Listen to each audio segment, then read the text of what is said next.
Hi, this is Ryan Lesser, art director at Harmonix and lead artist on Guitar Hero. Hey, I'm Matt Moore. I did venue lighting and venue construction for Guitar Hero. Hi, and I'm Rob Kay. I'm lead designer on Guitar Hero. This is the making of movie for the Guitar Hero venues. So here's some concept art for the basement venue, the first venue that you play in the game. There's the mom telling everyone to be quiet. These are all drawings by Scott Sinclair. It's supposed to be a basement at a party, lots of blue and red cups around. So here you can see in 3D Studio Max, we're just opening up the venue so people could see the model and the texture maps and the geometry that we've built. This venue was really trying to be filled with all the kinds of junk that you see in a typical basement: cinder blocks, milk crates, crappy old rugs.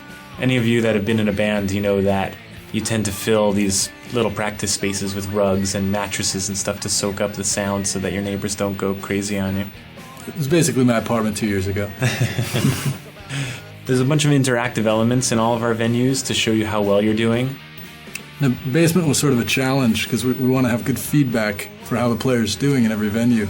In this venue, we have the furnace and the washing machine, both of which start going hippity hop when you're doing really awesome. And yeah, when you get in a great state, the windows behind the band show police arriving. Right. Police lights.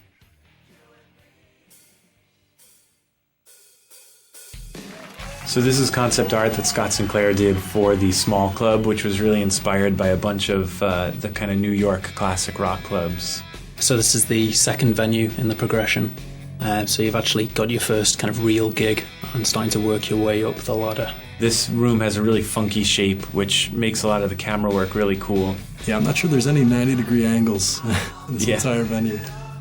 Maybe the game. Which is sort of Guitar Hero, sort of a rule in Guitar Hero, no 90-degree angles. The feel of these venues was really meant to give you the sense that you were there. We've made games in the past where we purposefully wanted to make the game feel like you were watching a televised event of a specific musical show, whereas here we wanted to really feel like you were at a club at 2 a.m. watching some awesome band.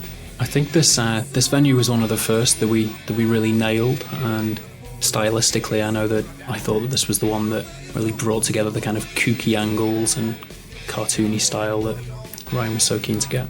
I love the bar in this room. Scott and I worked on that for a little while, just getting a really wacky shape and cool little stools and the inset liquor cabinets with like the sort of absinthe style glowing liquor. So these are drawings that Mr. Matt Moore did. These are for the Red Octane level, which is the medium club.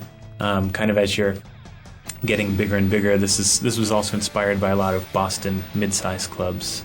So by this stage in the Guitar Hero career, you're going pro, you're kind of halfway through and starting to rise and get noticed.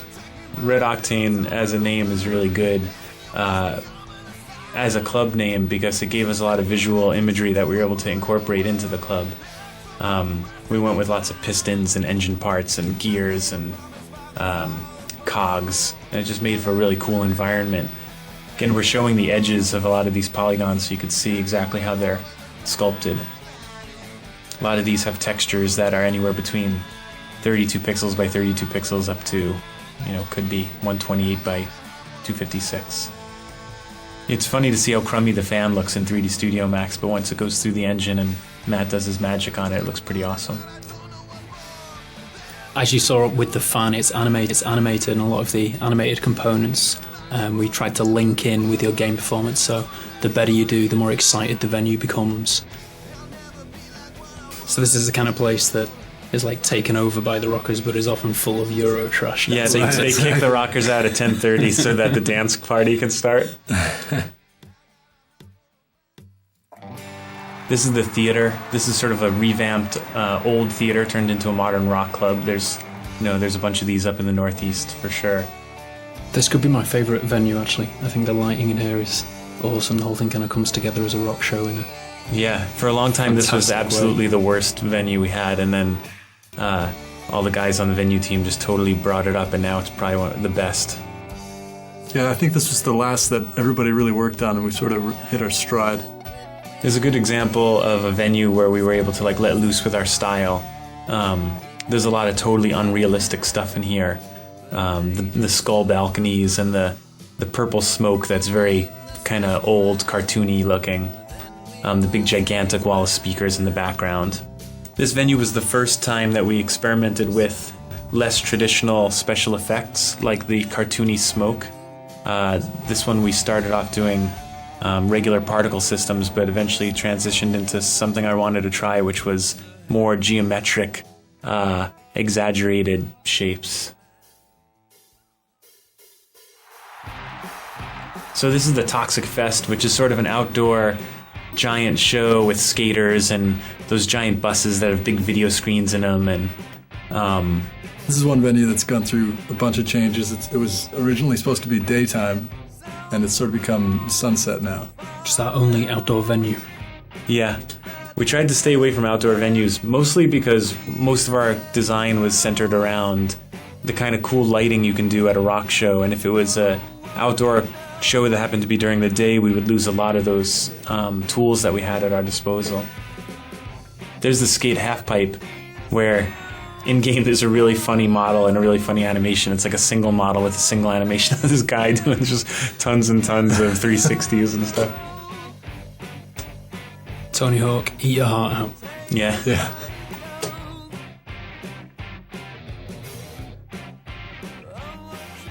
Those pine trees are, of course, not white and purple in the game. They're not even in the game. Oh, really? Have they been cut? They're 2D now. Oh. So this is the arena, or the stadium, the last venue you go to. This venue is split up in a way where there's sort of good on the right side and evil on the left side as the pinnacle of the game, the great fight between good and evil. And you can see that other than just having the dragons and the god of good on the right, there's the separation of color in the venue. The whole left side is red and black, and the whole right side is white and blue. And that sort of gave a good setup for the entire environment. Different cameras in the game, depending on what you're doing and how you're playing, will give you a drastically different viewpoint on this world. It'll either be lots of blue or lots of red. This venue is a good example of putting the detail where it's needed, too. If you look at the back of the venue, it's a lot more sparse, but there's lots of action and excitement up front where the cameras are going to be looking, where the Guitar Hero is.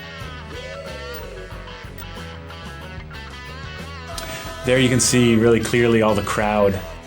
We have those 2D planes out there that simulate crowd that once it gets in engine, it all gets turned into cool 3D guys dancing around and girls jumping.